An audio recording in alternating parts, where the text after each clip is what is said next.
Sumpah selamanya. Kami, putra dan putri Indonesia, dipersatukan atas rasa yang sama.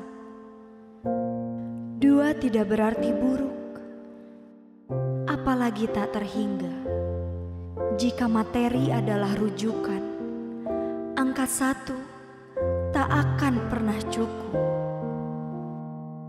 Sejak momen penting itu, kami berikrar dan bersumpah, tiada lagi sarana pemersatu selain Sumpah Pemuda. Satu tanah, satu bangsa, satu bahasa persatuan. Indonesia. Bandung 2023.